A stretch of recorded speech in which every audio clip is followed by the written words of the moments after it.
We're about to hold our first period of silence at 10 o'clock, but before we do that, I'd just like to welcome you all on behalf of this church, St. Martin in the Fields, and especially like to thank all those who've worked so hard with my fellow priest here, Catherine Headley, to organize this day here at St. Martin's. It's a day we always look forward to, and particularly my own ministry I look forward to, because this church, although it's a place of prayer, can easily become a place of rush and busyness. And so in this build-up for the season of Advent, when all the Christmas services are in the planning stage, for us here at St. Martin's, it's wonderful on this day to, as it were, breathe deeply, to take a big gulp of peace and stillness and quietness. A peace and stillness and quietness that is all too sadly lacking from many of our lives in this modern city and in this modern world where communication seems ever more busy and we seem to be being pulled in so many directions at any one time of the day. It's lovely to have you here to share that peace, to share that silence. In my own life, I can remember the places of stillness and still seek those places of stillness during the day to reconnect with those things which really matter. And I will remember one of the best sermons in my life that I ever heard. Sermons always go on forever, but this sermon was probably one of the shortest. It was a sermon preached by Brother Roger of Taizé, where many people had gathered from all over the world to hear him speak. And he stood up to speak and said, "I have nothing to say. Let us just be silent together, for God and silence speak much louder than I can." Let us today enjoy that stillness, celebrate our unity in that stillness, and search in the deepest places of our own lives for that still part of the turning wheel, the still point, the point that leads us into the heart of God and unites us with one another. Amen.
Let us pray.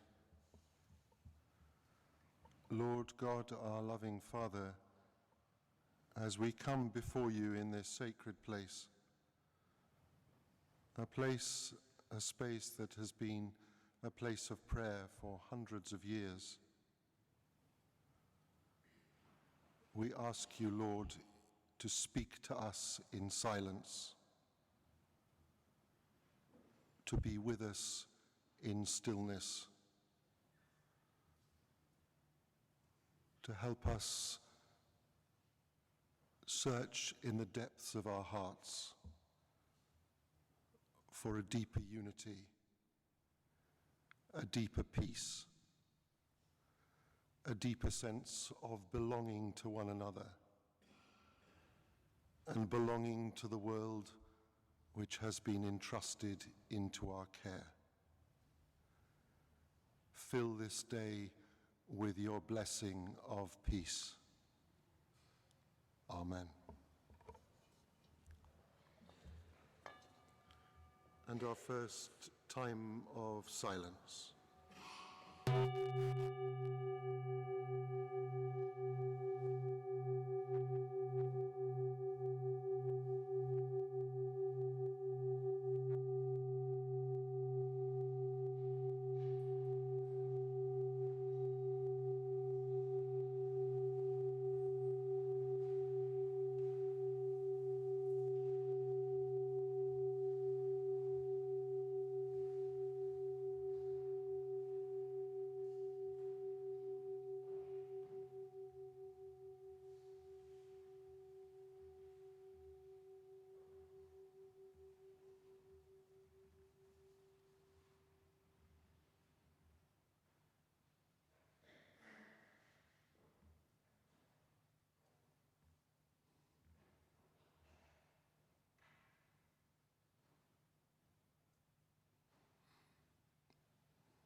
So thank you and welcome.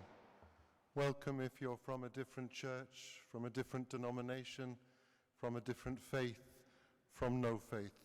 Welcome everyone who has come to share this silence together. I've been asked if we can remember in our silence and in our prayers today a young baby called Mia Willow Richardson who's having an operation today, and I know her parents will be with us during part of the day, so do keep Mia Willow Richardson in your thoughts this day. Now gives me very, very great pleasure to welcome Father Lawrence Freeman. He has been with us before, and it's always a great pleasure to welcome him to St. Martin in the Fields. Father Lawrence.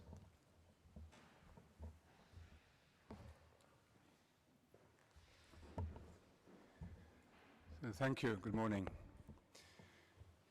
In the Gospel, it tells us that Jesus, who had a busy life of teaching and healing, would regularly take times of quiet, of solitude, and stillness.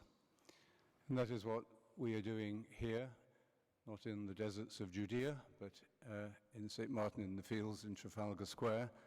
This is what churches, above all, must be for today, I think.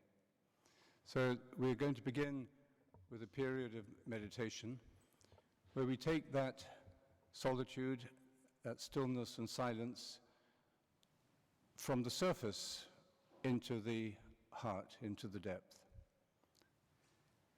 In a sense, we're coming offline, and the first step on the spiritual journey is to turn off your mobile phones. After that, it's plain sailing. That's a very difficult step to take. To come offline today is in a way the first step into solitude. Let me just give you one little physical preparation for the meditation before we start. How many of you are left-handed? It's about the right proportion, I think. So you have that's your active hand. For the rest of us, the active hand is our right hand.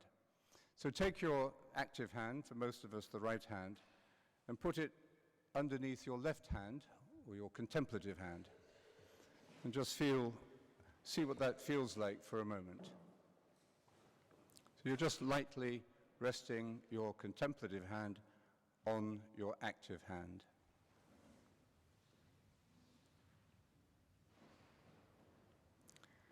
And then reverse and put your contemplative hand underneath your active hand.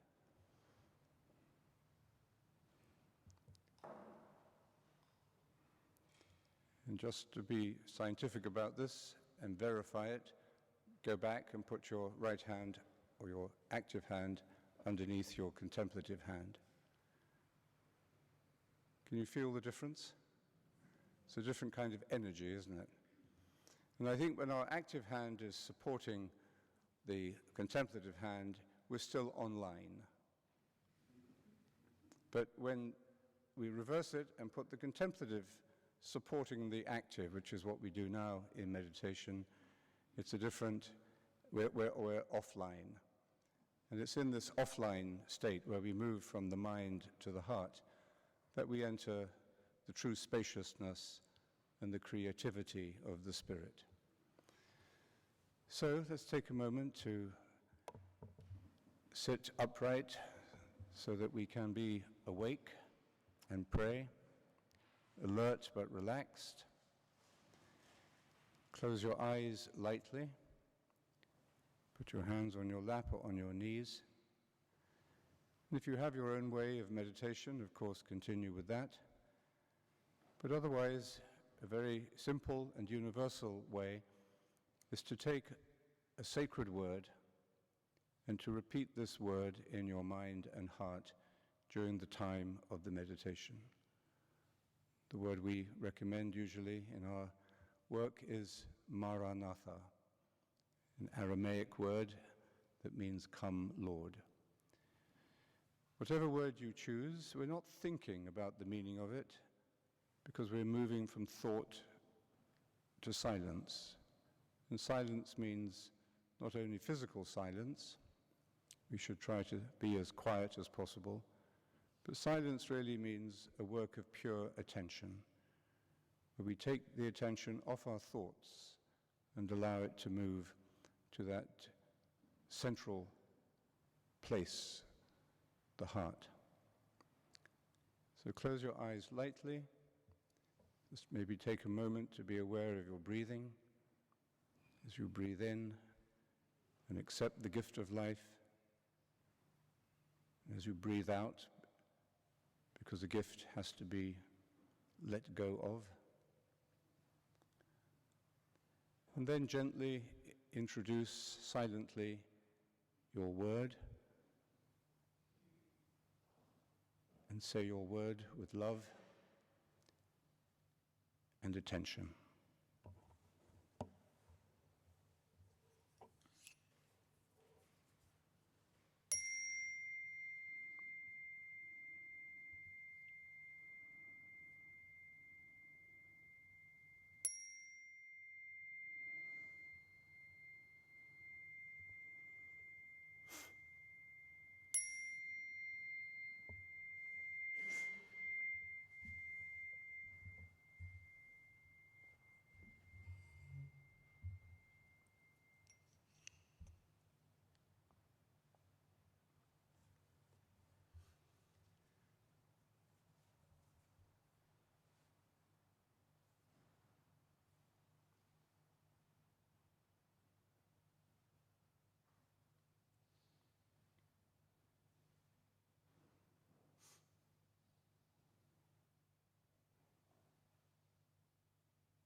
So again,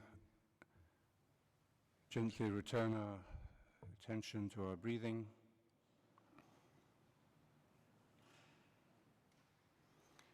And breathe in these words from the Gospel of John. Peace is my parting gift to you, my own peace, such as the world cannot give. Set your troubled hearts at rest and banish your fears. I have spoken these words to you so that my joy may be in you and your joy may be complete.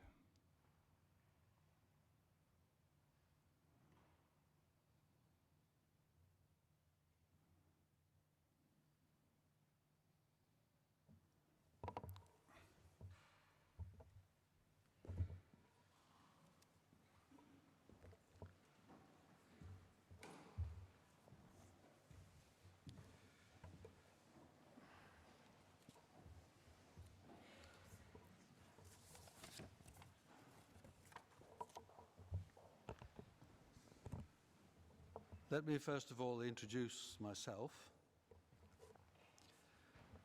My name is Ian Mason. I'm here, I think, because I'm principal of the School of Economic Science, one of the sponsors of Just This Day. And I'd like to say that it's a great honor and a great privilege to be here. I would like to begin by thanking Reverend Carter for the use of this wonderful space and for his welcome this morning. And by thanking our speakers also for being here. I've been asked to introduce the subject of the day, which is stillness as a living value and meditation as a tool for transformation. And I was pondering how this might be introduced.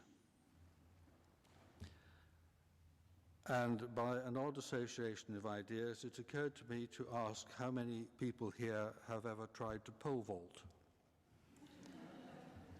And I'm delighted to see that there is one other person here who has tried to pole vault. And it came to mind because I used to attempt to pole vault when I was a teenager. This may seem unlikely now, but it was the case then. I wasn't particularly good at it, but it's a fascinating exercise.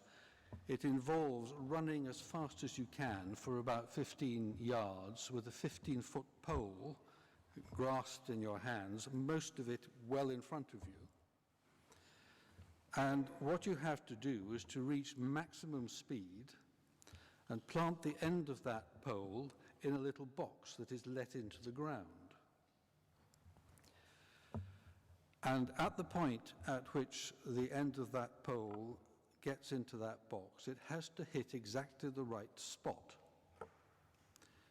And when that happens, everything changes, because your horizontal trajectory and full speed running turns into a vault. And all the energy is transformed into trying to get as far up into the air as you possibly can. And it's not surprising that there aren't that many people here who have tried it, because it's a daunting prospect. And I used to find that it was very helpful, just before starting that 15-yard run, to let everything go and become completely focused on the exercise that was about to take place. You felt your feet on the ground. You felt the pole and the balance of the pole in your hands. You felt the readiness of the body to move into action. And you let all surrounding distractions fall away and disappear. And when you are ready, you're there ready to start, there is a point when you actually come to rest in yourself. And at that point, you can, as it were, release the body into the exercise.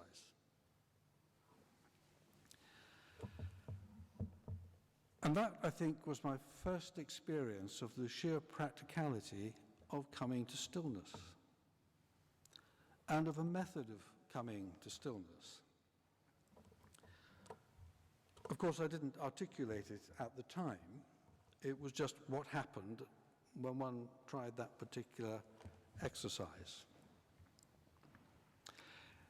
Anyway, time moved on.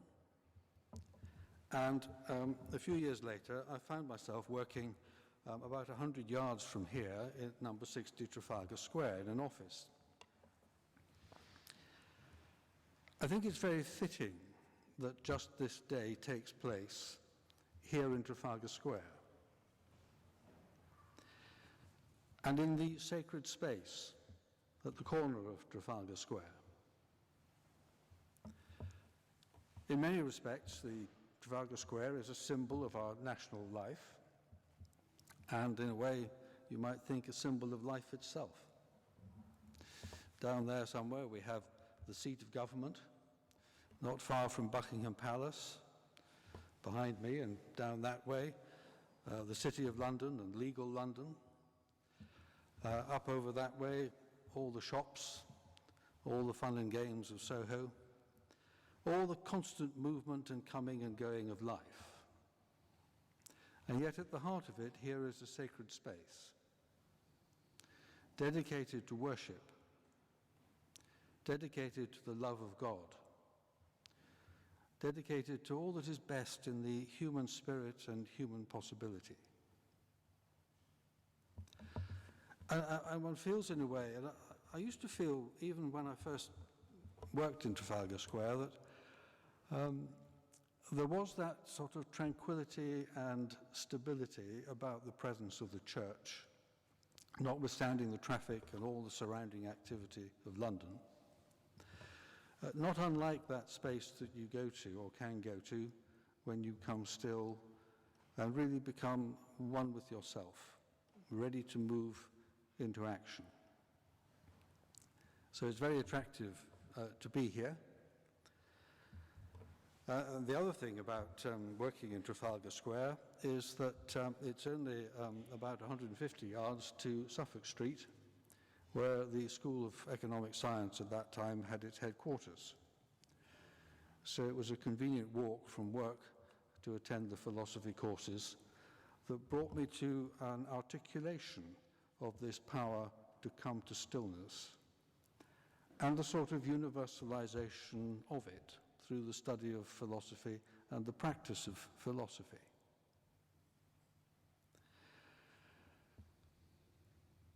What we learned through that was to make use of the ability to come to stillness and the naturalness of doing so. And so it was possible, and continues to be possible and increasingly possible, to come to rest in the midst of all the activity of life. And through the school, one also met the power of mantra meditation. I find it difficult to say much about the transforming power of meditation. It's difficult to know how life would have been if meditation had not been introduced at an early stage. It's observable that life moves on, that people mature, that understandings develop and change, and one hopes deepen. There's no doubt in my mind that all this has been assisted very considerably by the technique and practice of meditation. It brings one ever more deeply to that center in oneself, in which one finds a stillness which is not private, not one's own, but universal, and can be found anywhere, almost at any time, and which is in everyone. And perhaps the most important thing about it is to be able to recognize the stillness in everyone and to unite with everyone in that stillness, because it's in that stillness that there is a complete unity of consciousness and humanity, a unity that spreads and extends through all experience and shows itself in the world of activity and manifestation as the interconnectedness of everything. I think, at least for me, that's been the transforming effect of meditation, that one ceases to think of oneself as a private individual and begins to understand oneself as a part of a universal humanity and a universal consciousness which extends beyond humanity to the universe itself. And in that consciousness, one comes to know that something about God. It would be far too much to say one comes to know God, but one comes into the presence of God, into the presence of the deepest spiritual presence of human being. That, I hope, introduces the subject. It's now my great pleasure to introduce Sister Jayanti, who is the first of our speakers this morning. She is the European Director of the Brahma Kumaris, the world spiritual university. She's been with the Brahma Kumaris for many, many years, including representing them at the United Nations, where they have consultative status. And I know that she's been involved in inspiring and indeed leading and administering the development of the Brahma Kumari movement in something like 100 countries around the world. So we are in the presence really of a very distinguished lady, a person of great experience, and a person who is willing and, I'm delighted to say, here and able to share her experience with us this morning. So can I ask you please to welcome Sister Jayanti to speak to us.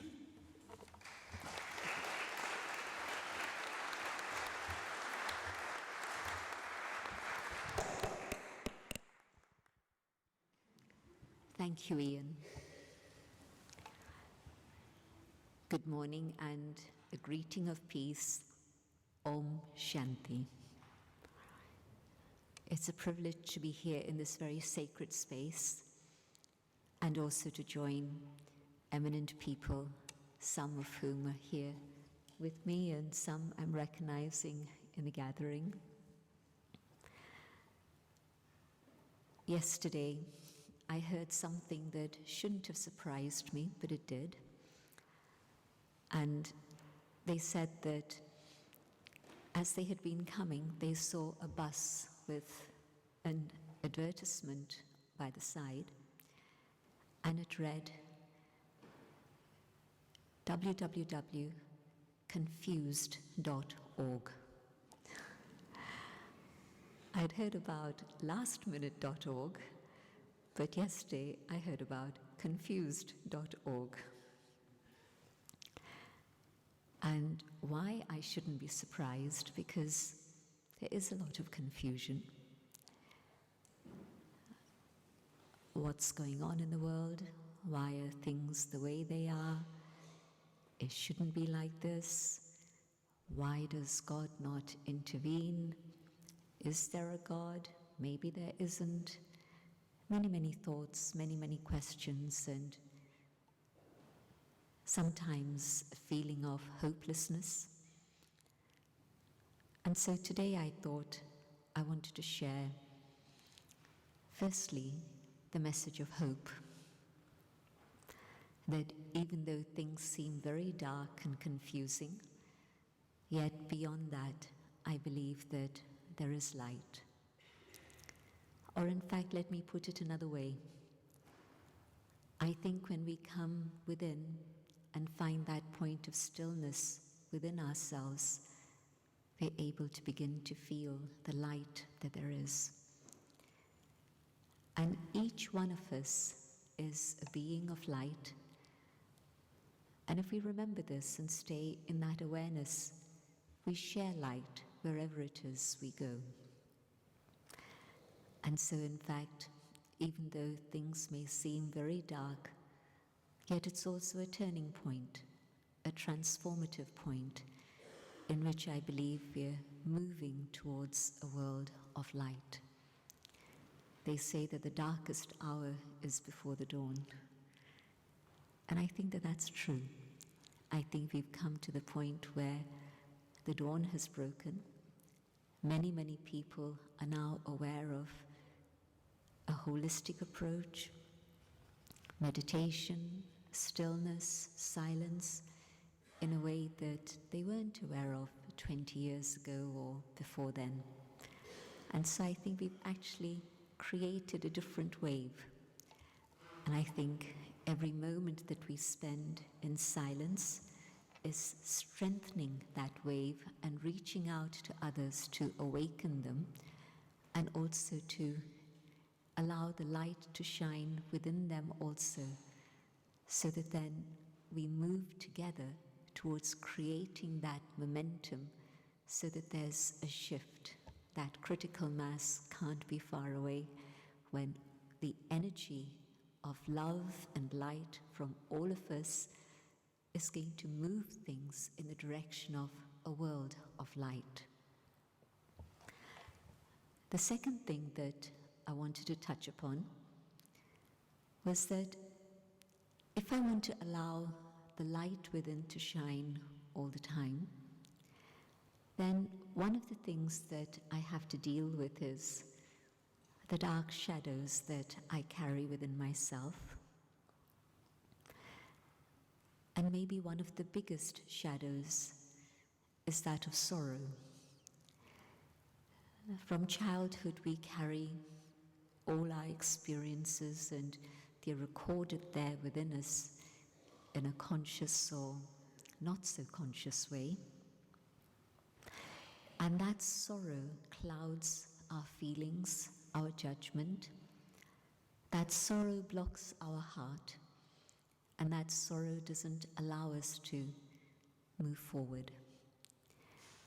Whatever that may have been, maybe a personal tragedy, maybe a situation with another human being, maybe things that just happened in my life, whatever it is.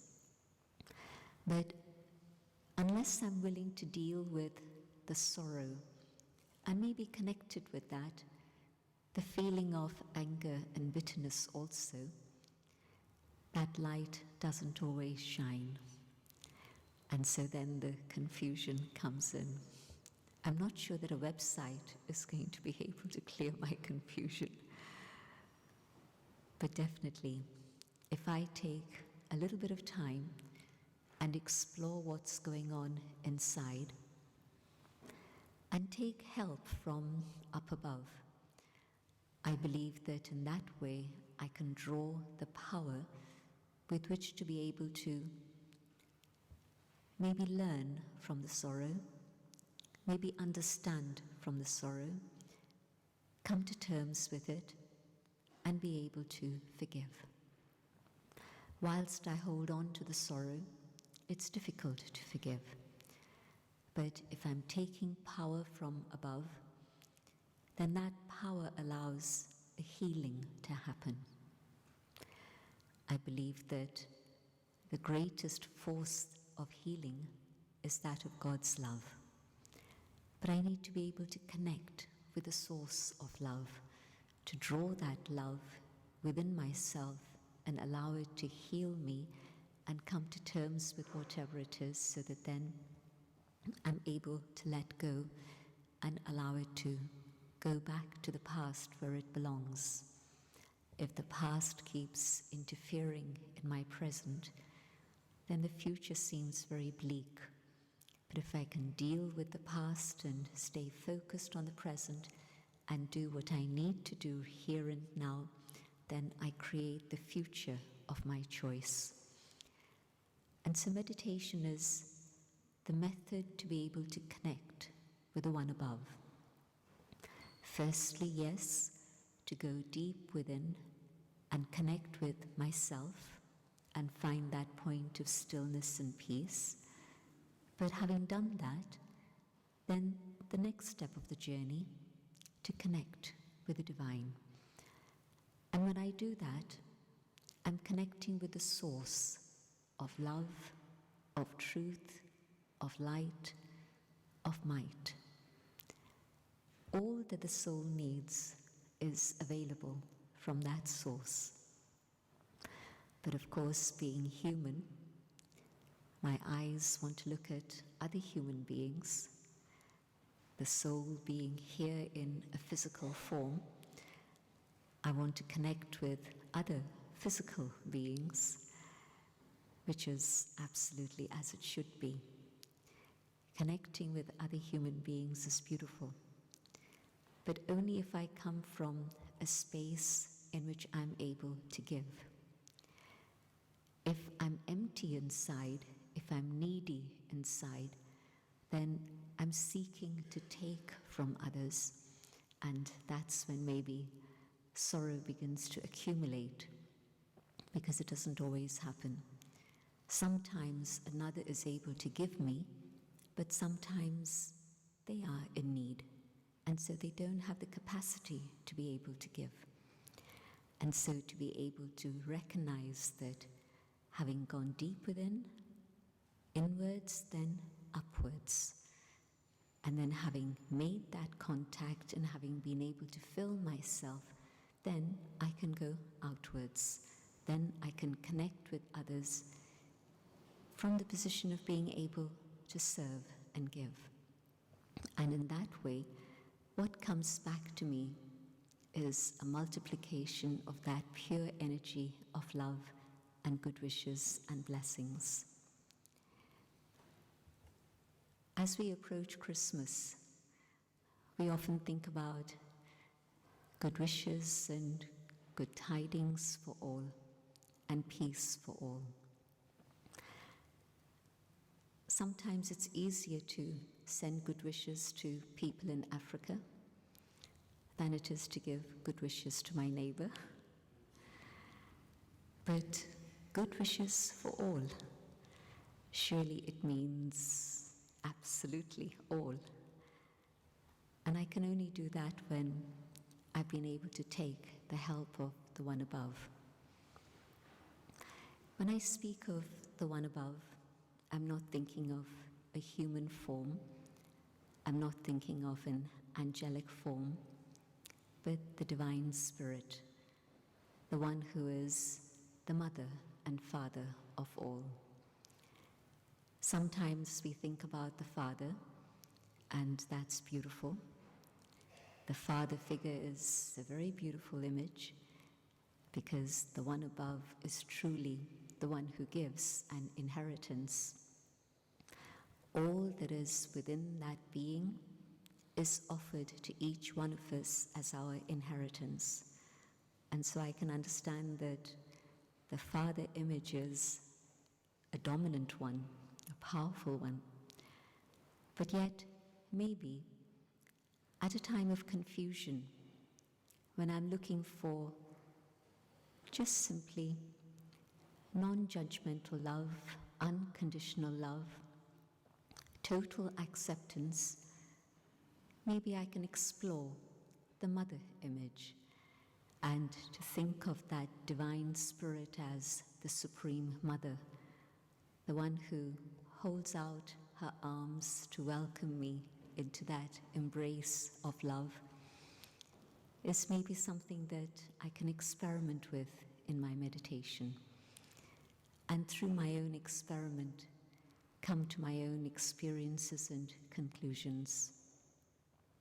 Yes, my mother, my father, my teacher, the one who can teach me the wisdom that I have been seeking in my life, the wisdom to be able to understand, and the wisdom to be able to let go when I don't understand. My guide, the one who can lead me towards truth and the ultimate destination. But also, let me explore having the divine as my friend. We were told about the first step for meditation by Father Lawrence, which was very beautiful. Go offline. Absolutely correct. But just think back, when you are online, when anything happens, what's your first thought? Who are you connecting with, first and foremost? And that's the one you rely on. That's the one you take support from. That's the one you can depend on. And now, let me try it a little bit differently. If I connect with the one above,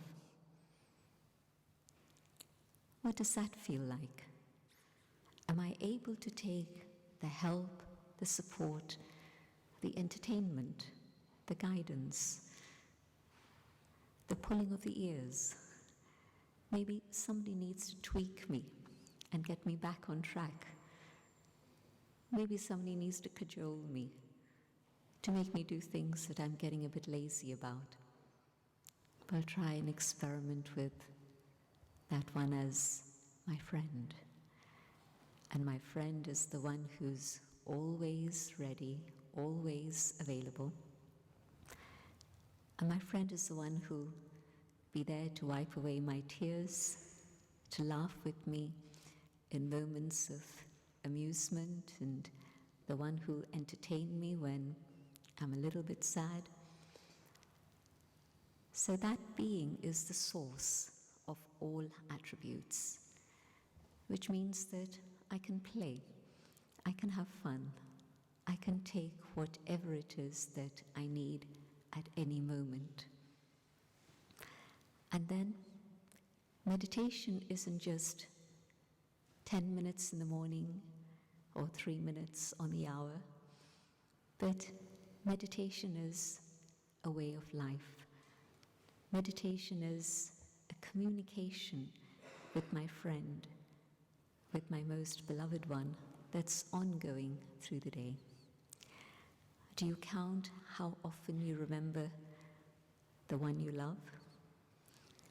Do you look at your watch and say, okay, now for 10 minutes, I'm going to remember the one I love? And so yes, it begins with a technique, it begins with a process step by step. But then further on, it's truly the union of the heart with the divine. It's a journey of tremendous love and tremendous joy. People don't normally associate silence and joy together. But yes, the greatest joy is the experience of pure love. And silence is the way to be able to come to that experience of pure love. And so, time maybe to let go of the sorrow that I hold on to. And when I allow the healing to happen, then yes, my heart is big enough to forgive. If the healing hasn't taken place, how can I possibly let go? But the Supreme Healer is able to take care of my pain and allow my heart to expand. And then, yes, I can give, I can forgive. And when I can do that, my heart will be filled with good wishes, truly genuine good wishes for absolutely every single being, human beings, but also all other creatures that we occupy this planet with, but also good wishes for all the elements of nature. Nature needs our good wishes at this moment. We've damaged nature a great deal. Just as we've damaged ourselves and other people, so too nature. So nature is in dire need of our good wishes and love.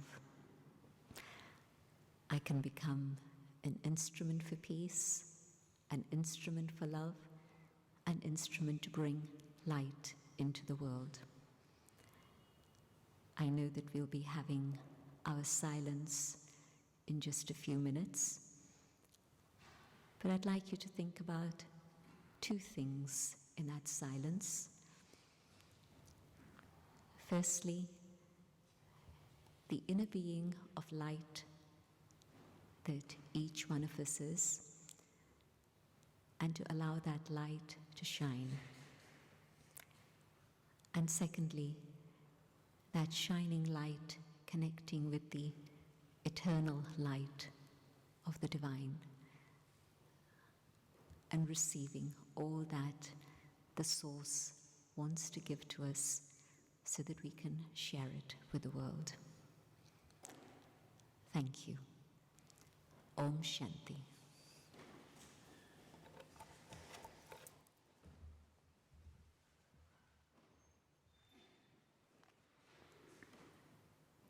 So we have a few minutes now in which to reflect on what we've heard, to remember the invitation that we've just been given,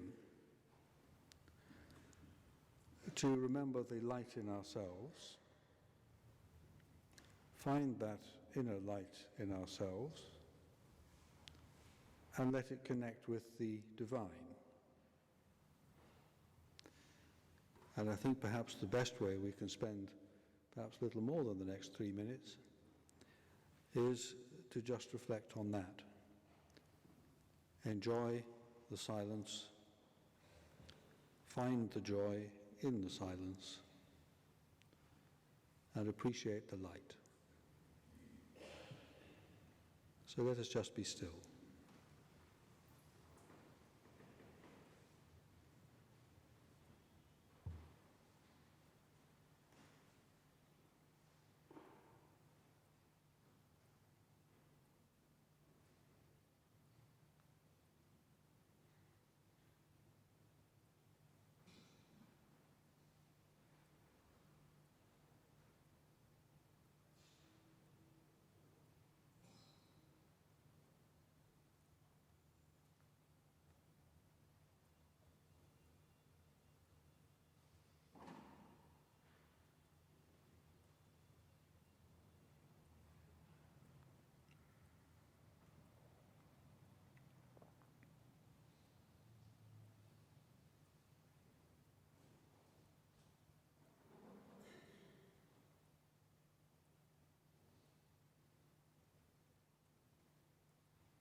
The 3-minute silence starts now.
Thank you, ladies and gentlemen.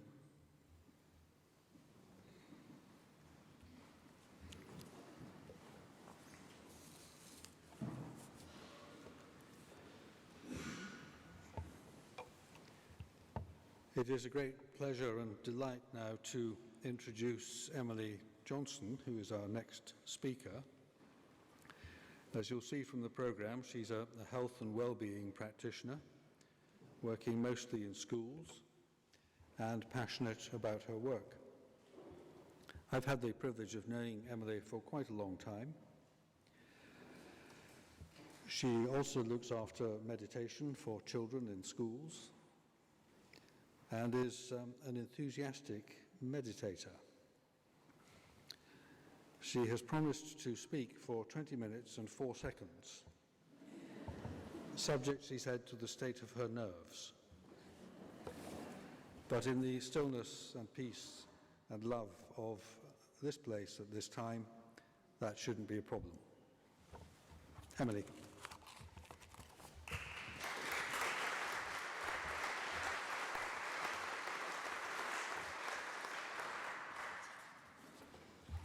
Good morning, and how lovely to see so many of you here at this wonderful event. Let me begin by saying how honoured I am to be here and humbled to be in such magnificent company with Sister Jayanti and Father Lawrence Freeman, both of whom it is clear have given so much of their lives and time to the development of meditation. This event is thankfully not entirely unusual in today's world. 30 years ago, this sort of event was rare and would have been considered strange by general society. That was the climate in the mid-80s, a time of materialism, consumerism, the beginnings of the personal computer and the mobile phone. Living in London, the stage was set for big financial growth, and the general sense was that money was the key to success in life. And yet, in a small corner of West London, there was a group of schools where meditation and stillness was prioritised, and spiritual growth was key to education. It was there at St. James School, with the help of the School of Meditation, that I and the rest of my class were introduced to meditation at the age of 10.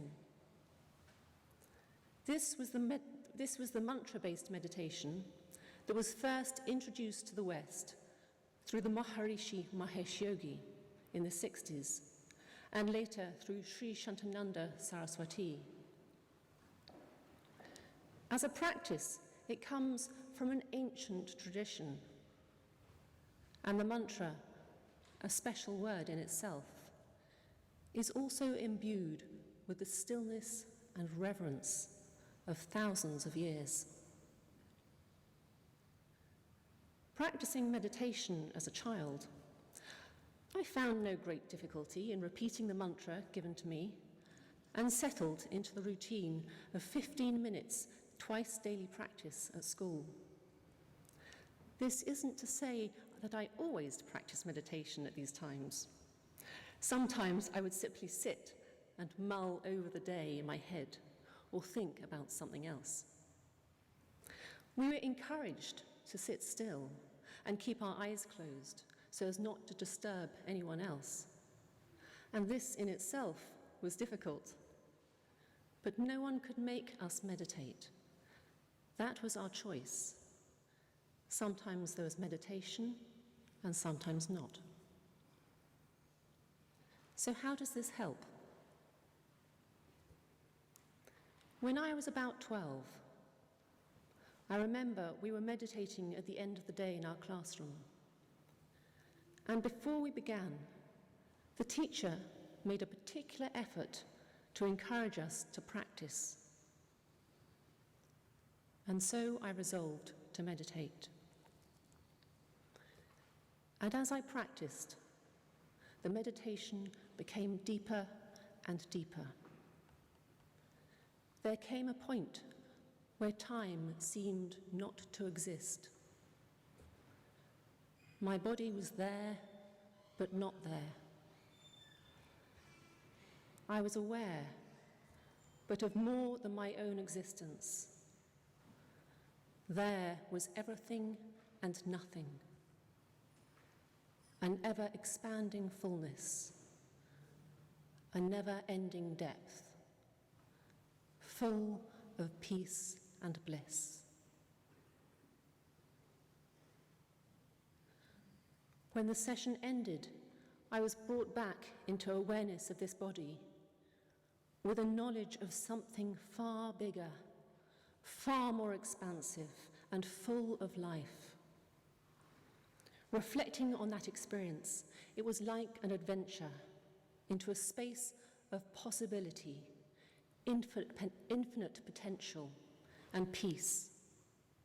It was magic.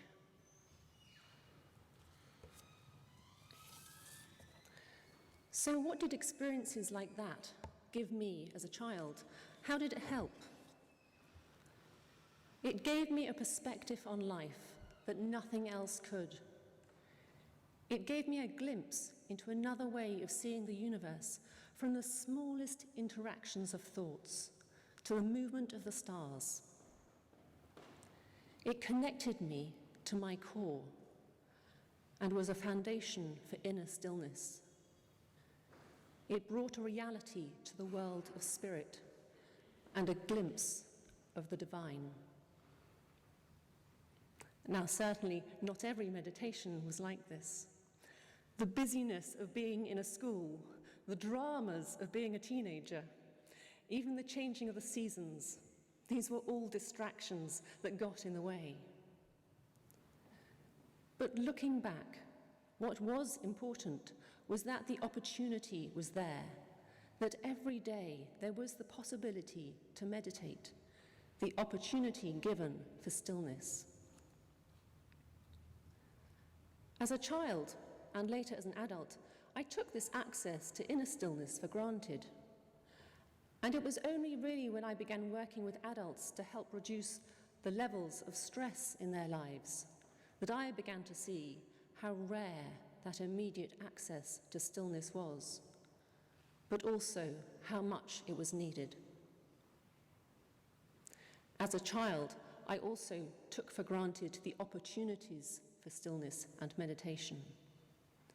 Leaving school, there was no longer the imposed discipline of sitting down twice a day for meditation.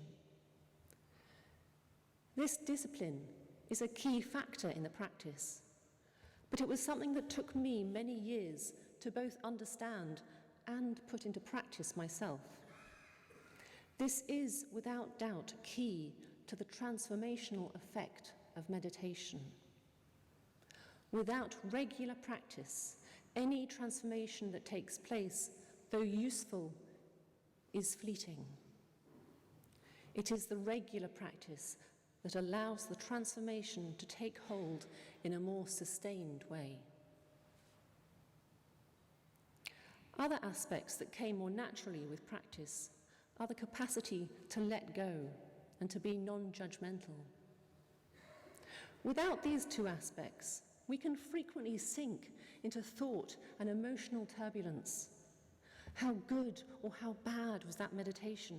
Or I can't meditate, or I have too many thoughts. And it's not just the negative ideas that we have to let go of. A powerful experience in meditation can leave you with a desire to reach it again. But, like looking for Narnia through the wardrobe, looking for that experience again can lead you in the opposite direction, to thoughts, frustration, and irritation. Once I had left school, I also left meditation for a while. But eventually, the memory of the stillness and peace it had brought me as a child drew me back into practice. This time strengthened by my own resolve and learning. I discovered and really began to understand the power of regular practice, letting go and not judging. Once these aspects are in place, there is far greater potential for depth in meditation, and in turn, the possibility for transformation. So, what is it that transforms? In recent years, there's been a lot of interest in meditation and mindfulness. Consequently, hundreds of studies have been done on the effects of these practices. Regular practice has been proven on a physical level to reduce stress, to improve circulation, to boost the immune system, reduce aging, and many other benefits. On a mental level, regular practice helps with depression, anxiety, stress, sleep disorders, attention disorders, chronic pain, and many, many other ailments. It has been introduced as part of pain management and relief of depression in some clinics. And this is good news indeed, when figures show that currently, in parts of England, 1 in every 6 adults is currently on medication for depression. How much better would it be in future if, instead of popping a pill, a regular dose of meditation was prescribed? But seriously, we know the physical and mental benefits can be great, and this is frequently reported in today's press. A quote from the Sunday Times magazine just this week: "In an age of speed, nothing is more invigorating than going slow. In an age of distraction, nothing can feel more luxurious than paying attention. And in an age of constant movement, nothing is more urgent than sitting still. And yet, what is not talked about much as yet is the spiritual growth that can happen and the transformation that can occur when real stillness is deeply felt. This transformation is subtle and, I think, exceptionally hard to describe. It is not just a mental or physical change, but a deeper shift into a more expansive and extraordinary state. This is the magic of meditation and stillness. And not only can it transform the individual, but it can have an effect on the wider world also. Meditation is often likened to diving into a lake. Thoughts are on the surface like waves, always moving, always shifting, sometimes big and sometimes small, but ever moving. As we meditate, we dive below the waves and the movement reduces. The further down we dive, the quieter and stiller it becomes. This process requires us to let go, to really let go, to allow everything that we think makes us individual simply to dissolve for a short while. Our thoughts, our ideas, attachments, and feelings. When we really let go and give ourselves fully to the meditation, we can go beyond the individual and experience that unity, that fullness of being, that bliss, which is and always has been present. Because this unity and bliss that we experience in deep meditation has both a touch of the divine, but also a familiarity, as if we always knew it was there. A little while ago, I was introducing a teacher to mindfulness meditation, and as I practiced with her, the mind and body settled, and there was a sense of great peace and stillness in the room. Afterwards, I asked her how the meditation had felt, and she said, "It's like coming home, really coming home."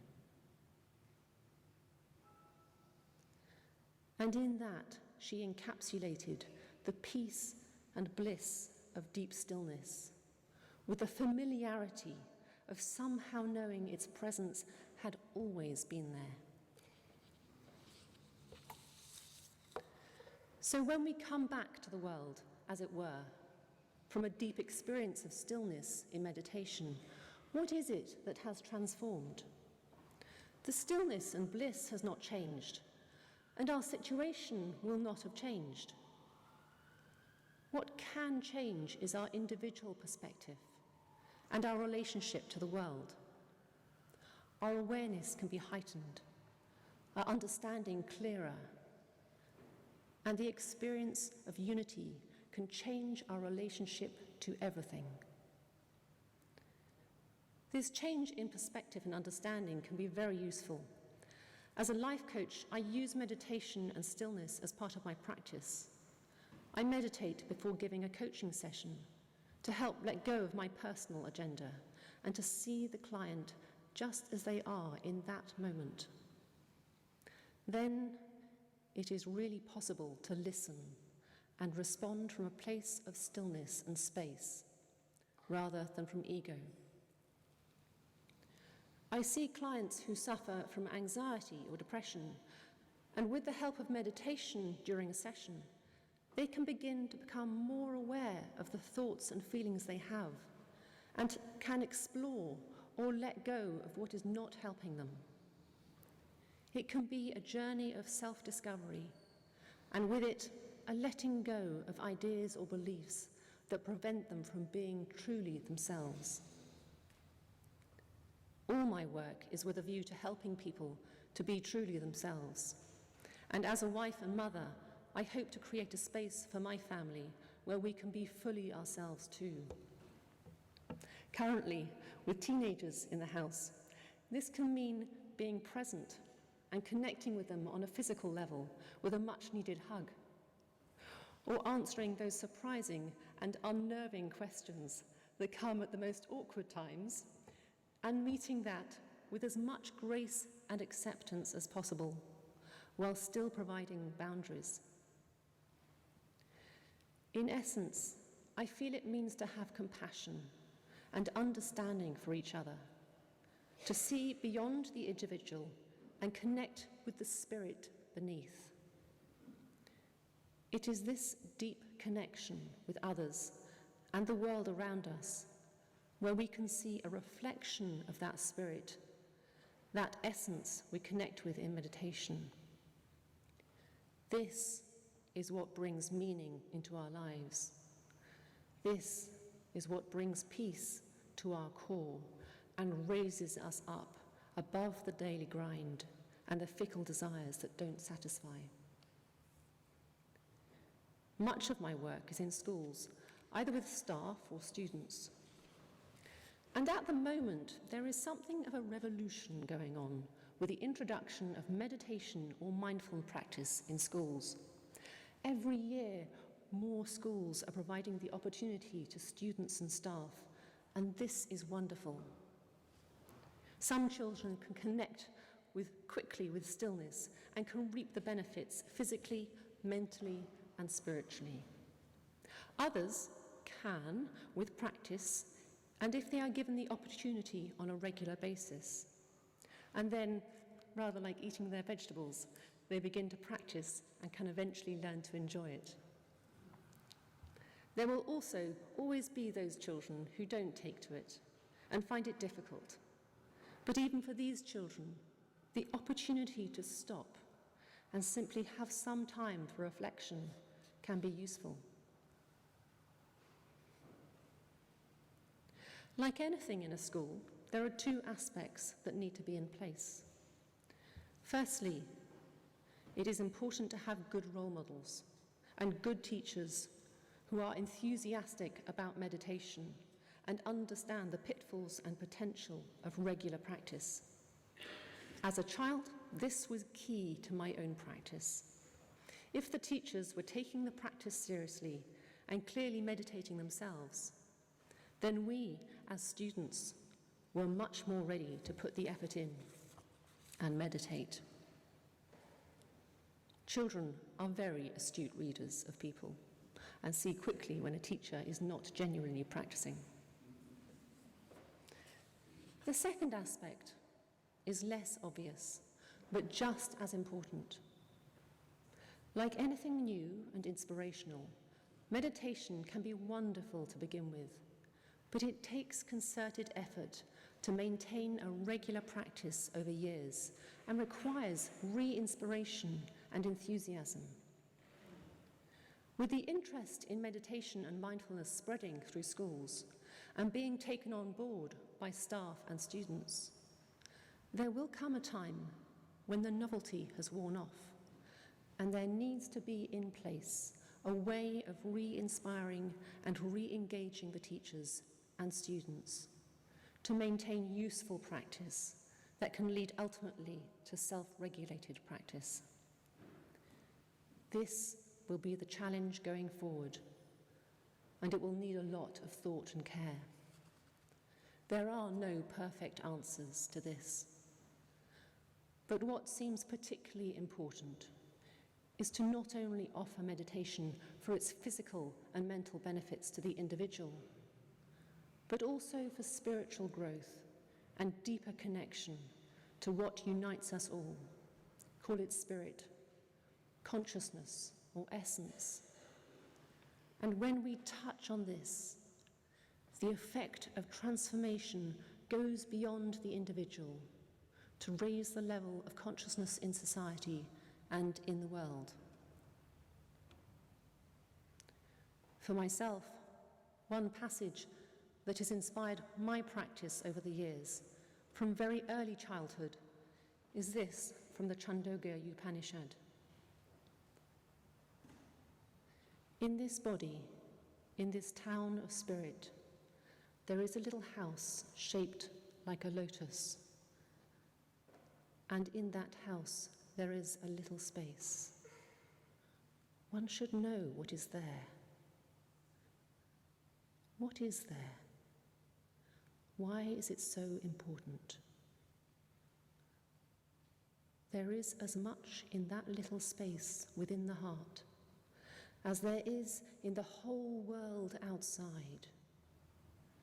Heaven, earth, fire, wind, sun, moon, lightning, stars.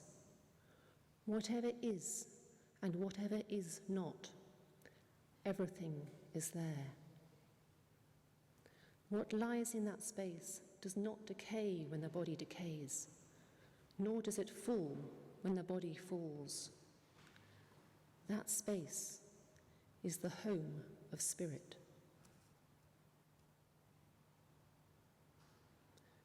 So, as a meditator, I aim to use opportunities for stillness to bring me closer to the deep connection found in meditation.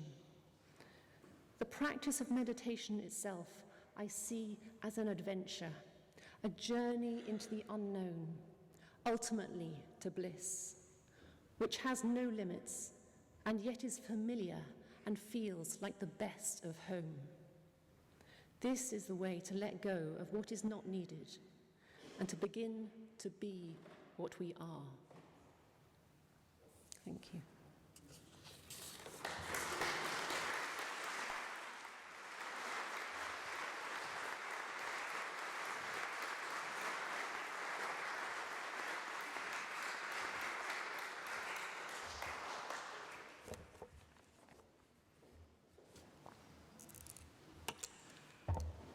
It seems almost superfluous to say anything. But I would like to thank Emily for sharing her experience and deep understanding of meditation. So thank you very much indeed. Next we turn to Father Lawrence Freeman, who probably needs no introduction. But he is very well known for his work in Christian meditation. He is the director of the World Community for Christian Meditation, and his influence has spread really across the globe in bringing meditation back into the Christian world. So can we welcome, please, Father Lawrence Freeman.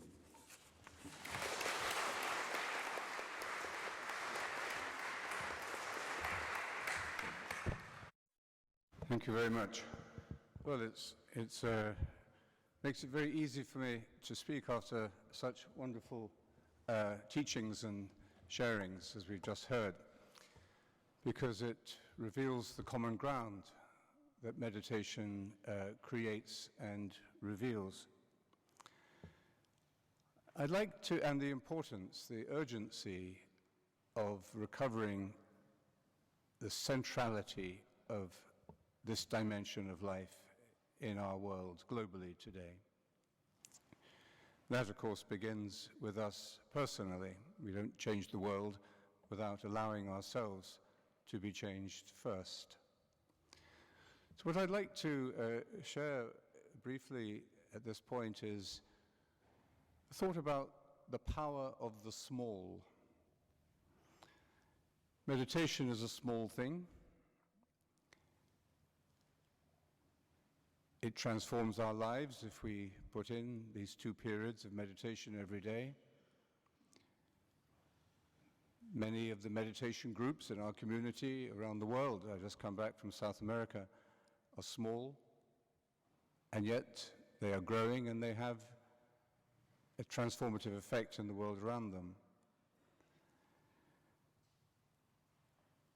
The Hiroshima bomb, 1945, which killed instantly 130,000 people, was released from the energy of a piece of matter about 1 millimeter in size. I imagine the penicillin, when Alexander Fleming discovered penicillin, it was a very small thing that he discovered under his microscope. And a few days ago, in a small town in Missouri, a small pressure on a trigger not only ended one young life, but led to a national eruption of outrage and confusion. So, small things can make a big difference. John Maine was once asked, what's the best way of preparing for meditation? And on this occasion, he rather surprised us by saying, small acts of kindness. And you just think, what a big difference it makes when you're on the tube or you're waiting for hours in a line for something and feeling a bit low or a bit frazzled, and somebody gives you a small gesture of kindness, touches your arm or smiles at you, or a small word, and how powerfully that changes our state of mind and feelings immediately. So the small can be very powerful, and that's where we should start, because that's where we all started, very small. And it's also what we should continually return to. If we don't return to this experience of the small, then very quickly we become abstract. It's like hearing astronomers talk about the size of the universe. Just goes beyond our imagination, becomes totally abstract. Billions of light years, what does that mean? Or even when economists speak about the trillions of dollars or pounds which are involved in their calculations. It's beyond our tangible and personal experience. And very quickly, that abstraction leads in politics, in business, even in education, and perhaps especially in religion, to a corruption of language. We begin to speak and to think in these abstract terms, and to argue and to take up hostile positions on things that are very abstract. And so we have this language of corporate speech. When you hear it, you're like, what on earth are you saying? Can you just bring this down to earth, please? Are you talking about buying and selling, or hiring and firing? Or the cold, chilling sort of military euphemisms that we use to describe civilian deaths. So alongside this loss of immediacy, of immediate experience that we come to on a human scale, in human terms, in the small, there is this abstraction of life that leads to a greater and greater disengagement from reality. That's what led to the 2008 financial crisis. Total illusion, samsara, total fantasy. But there's also, as a result of that, a kind of a hectic, frenetic, mindless scaling up of everything. Everything has to be increased. Impatience and greed are symptoms of abstraction and a disembodied imagination or fantasy, unreality. It's the small, the immediate, the present that brings us back to the real, to the now. And it reminds us, as we learn to meditate, that growth cannot be forced. If we try to force it, We try to override the patterns and rhythms of nature. And we can only do that so far, even with our own bodies, or our own lifestyle, or our own sleep patterns, or our own way of balancing or losing the balance in our lives between family and exercise and health, being online and offline. We can only go so far in that direction of trying to override nature.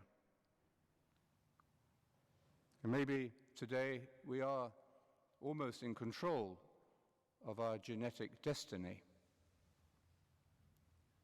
Quite amazing the power we are gaining over what it means to be human.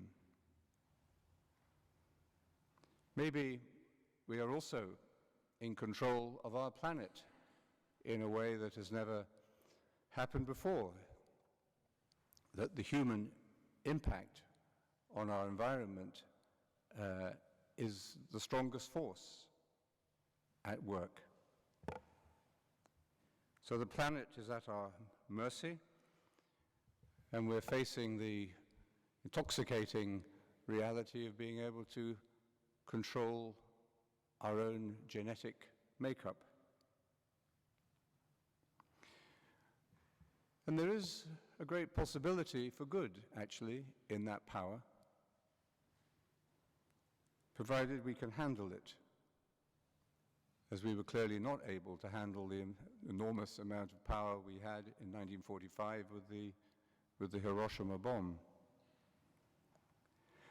But if we can't use that power, then we will be dehumanized, and we will lose our own home. And so it's more urgent, necessary than ever, that we evolve in spiritual consciousness. And that's where we place our priorities. And that's why certainly the teaching of meditation in schools, which is a major part of our own community's priorities, must be a top priority in education.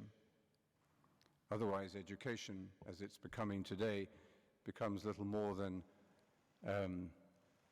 certification, giving children pieces of paper, which become less and less valuable anyway. So we have to evolve in spiritual consciousness, not by inventing anything, but by rediscovering a wisdom and a practical wisdom that has been with us since the dawn of consciousness.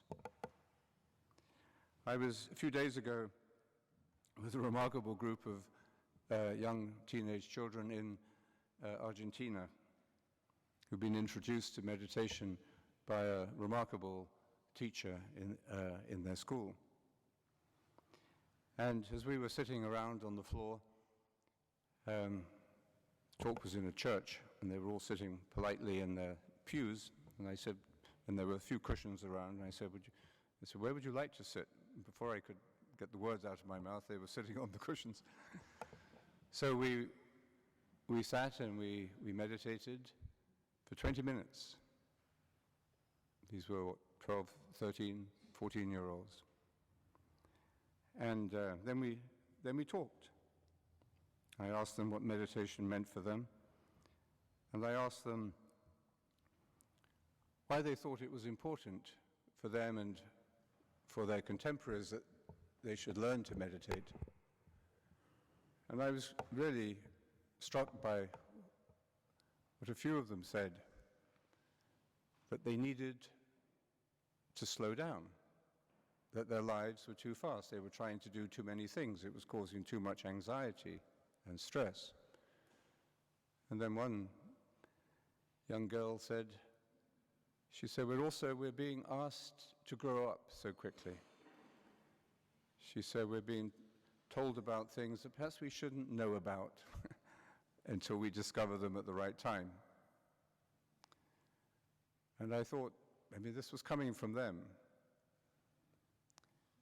And it was wisdom, but a wisdom beyond their years. So this is where we are.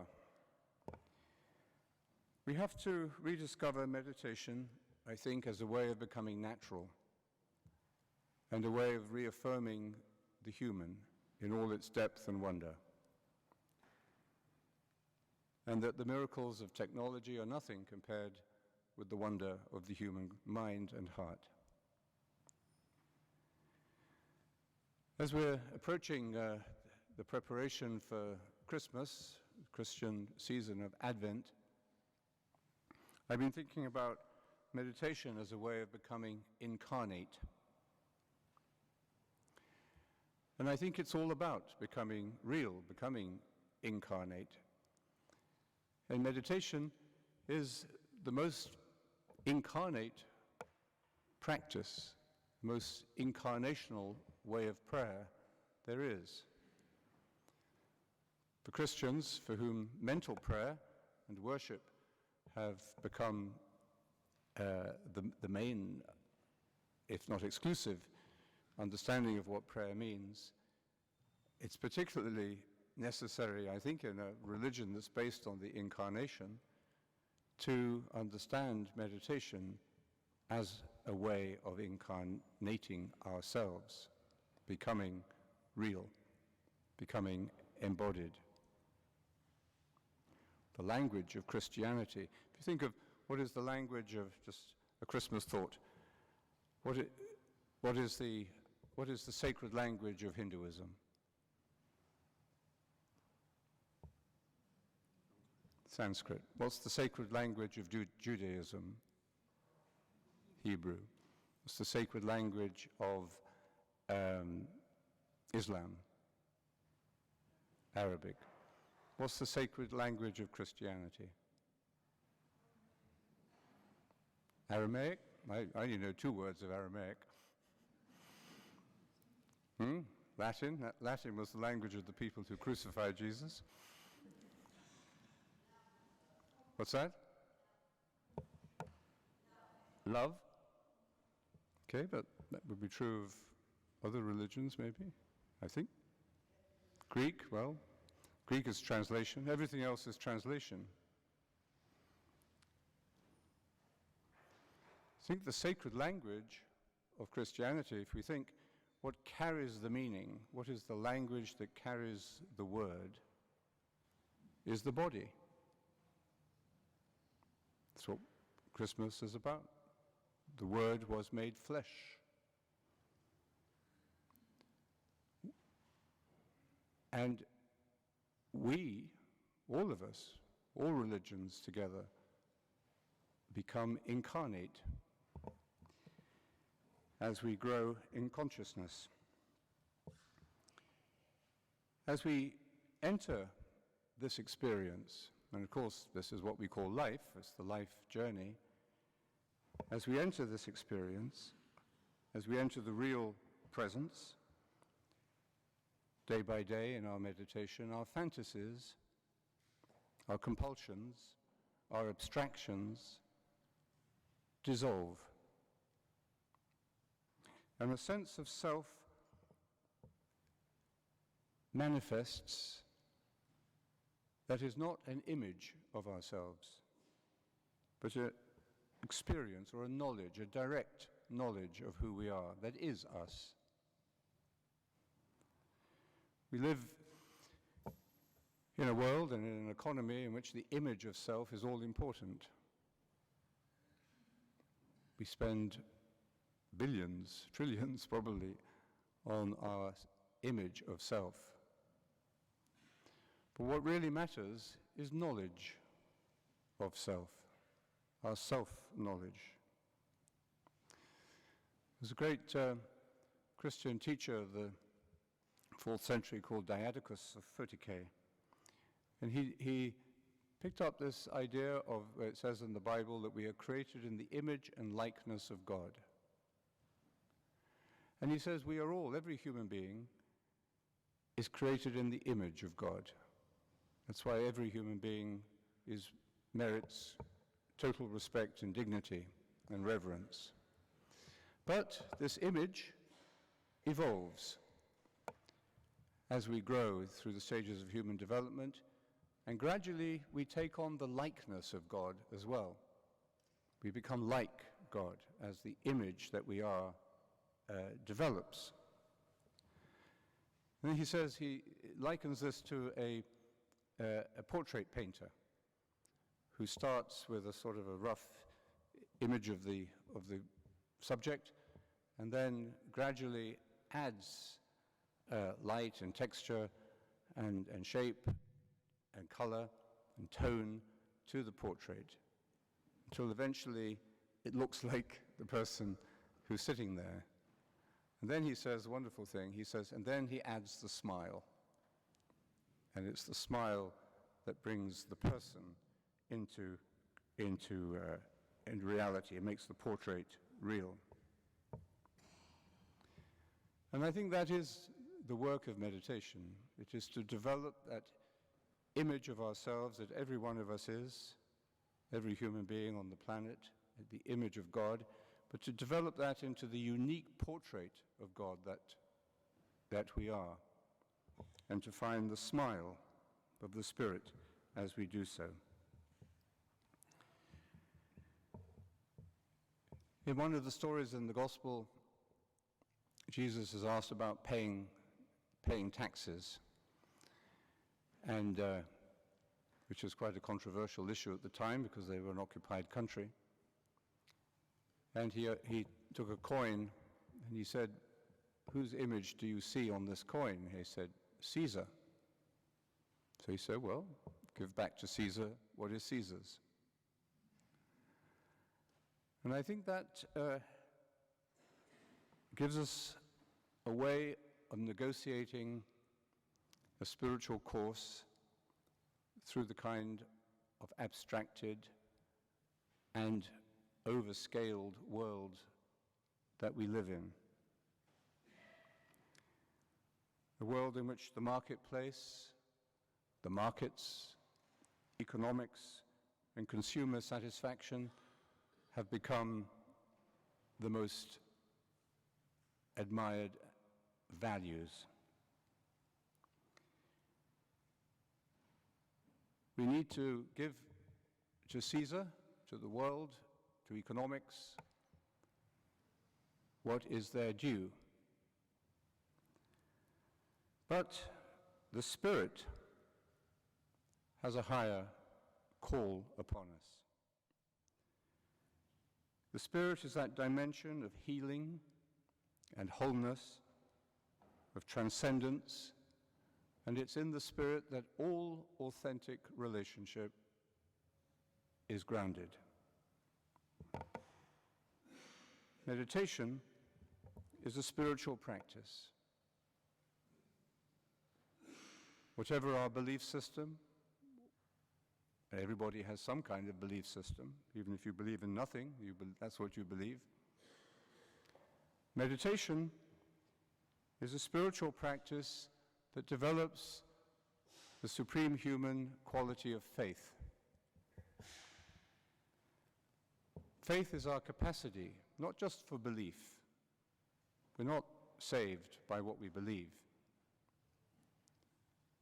Faith is our capacity for transcendence, because it is our capacity for deep, real, embodied, lifelong commitment.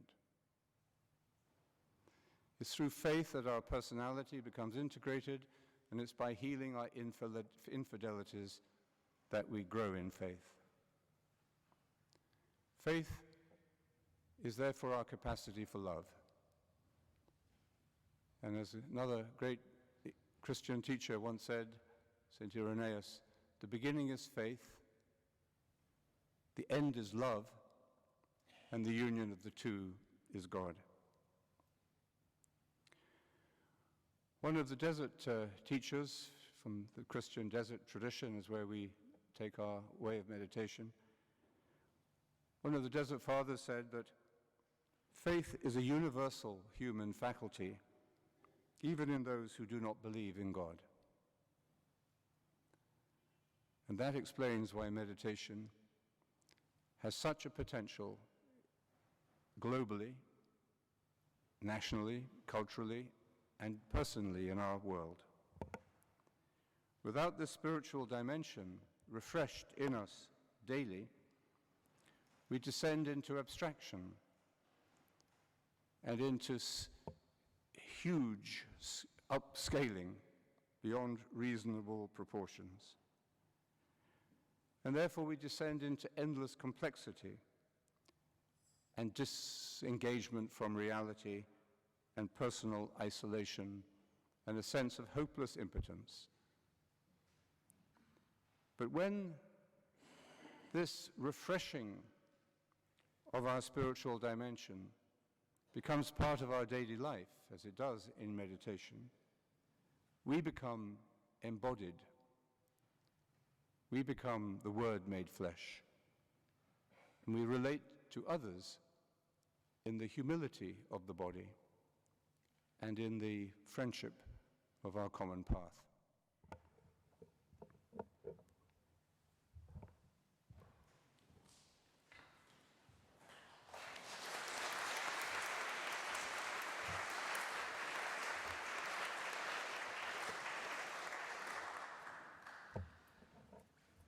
Thank you very much indeed, Father Lawrence.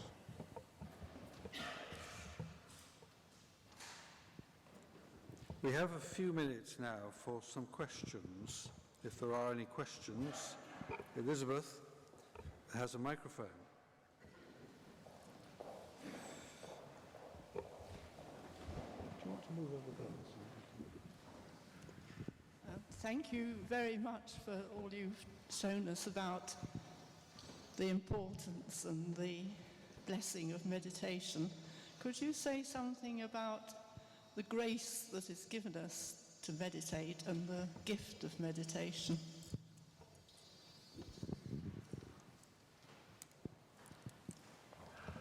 Would anyone like to?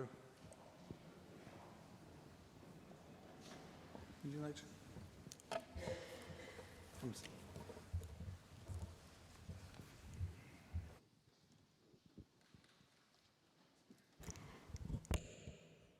Meditation is the method, and the grace is the openness of spirit in which I'm able to say to God, yes.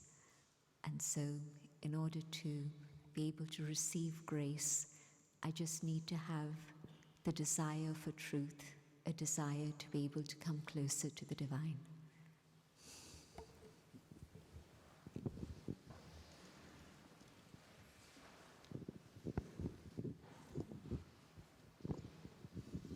How do you see the connection between spiritual development and politics?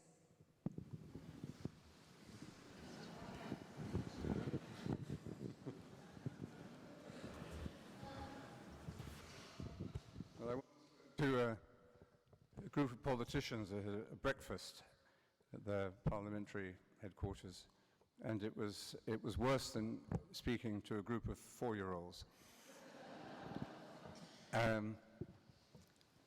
I think that the culture of politics is so intensely, so intense, distracted, competitive, and in a way superficial today, so out of touch with what we would call sustainable values or deep values. I think it's very difficult to see how we can change the culture of politics. There is goodwill there are many good personalities there, but the culture itself, I think, has become chronically superficial, competitive, and short-term.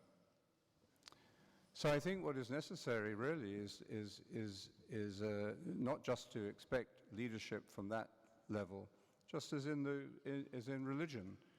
Don't to expect transformation of religion just from the hierarchy or the leaders or the clergy. I think we have to realize today, as we are, I think, through the social media and the knowledge of the way we communicate and how pressure is brought upon our leaders, we need to, I think, develop the spirituality of the young And that means, if we take that seriously, it means that people of our median age have to take that as a priority for ourselves. Because as I think you said, the children are very quick to realize when their elders are speaking authentically or not. I think there are individuals in politics who do, and I think who are aware of this, and who are quite deep thinkers and altruistically motivated, but they quickly become overwhelmed, I think, by the competitiveness, the pressures of their culture. Maybe we need to reach out to them as well.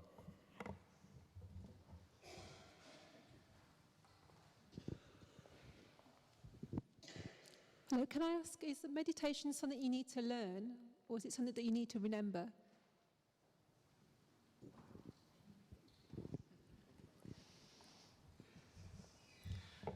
Something you need to learn or something you need to remember. I think there are certain aspects of meditation that one needs to learn. As a small child, you can have easy access to stillness. There's a certain naturalness. But as we grow, we forget that. It's very easy to forget that connection, that understanding of deep stillness. And so often as adults, we need to relearn that, how to reconnect. Maybe connect with our senses first and then connect with a sense of stillness and depth. But really, yes, it's coming back to what we actually are. It's like coming home, it really is. And in that, we know it already. And when we experience that, when we actually connect with that, we know it's always been there, and it is something that we have already. But it's the access to it that we tend to need to learn, I think, especially more as adults.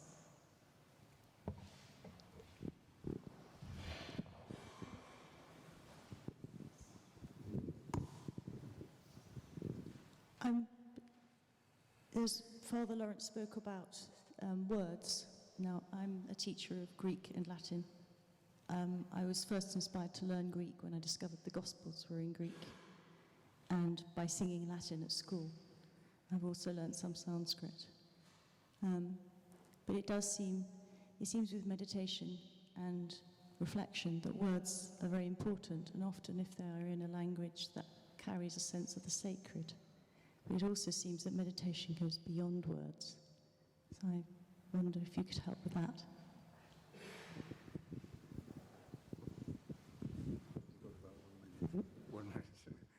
One minute.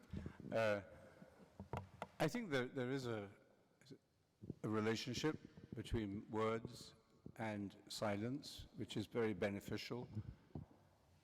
I think the more we can leave words aside and move into true silence, which is the purity of attention and simplicity of being, then when we return to the world of forms and to the world of language, we pick up these tools, these wonderful tools and playthings that we have with a freshness and a truthfulness and a transparency. As I was saying, I mean, language becomes corrupted when we lose this experience of silence. But if with that experience of silence in place, and then when we use words, we speak the truth.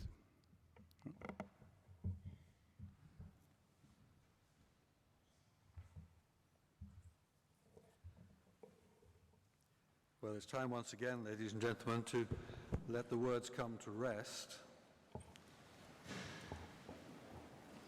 and just to be silent.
Thank you, ladies and gentlemen. Before I say anything else, can I ask you please to turn to your neighbour, shake hands, and say hello in the spirit of peace.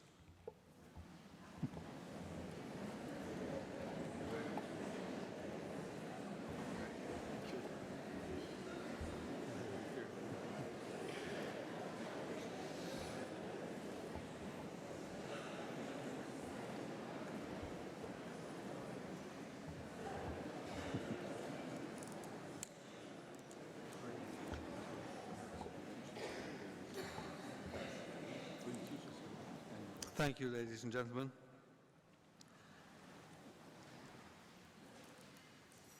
I think you'll agree we've enjoyed a rich and wonderful morning. We've had the opportunity to come to rest together, to hear the expressions of appreciation of stillness, silence, meditation, and the capacity of those things to bring us into the presence of the divine, of something greater than all of us, that unites us all. And so it only remains for me to thank all of our speakers for being here and for contributing to all of that. And so once again to all of them, thank you very much indeed. Thank you.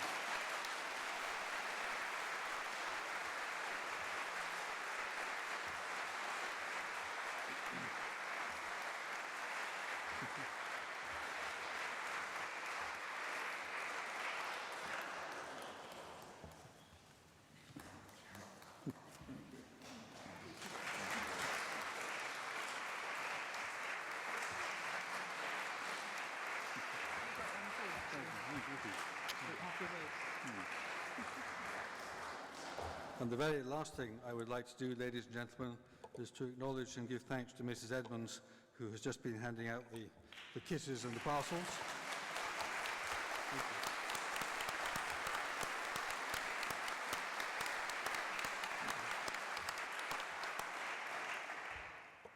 And of course to the church and its administration for allowing us to be here.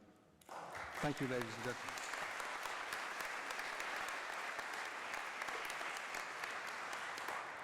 I should mention, if you haven't noticed, that Father Lawrence's new book is available, or will be shortly, downstairs, and I believe he'll be signing copies. Thank you very much, ladies and gentlemen. Hope to see you again sometime.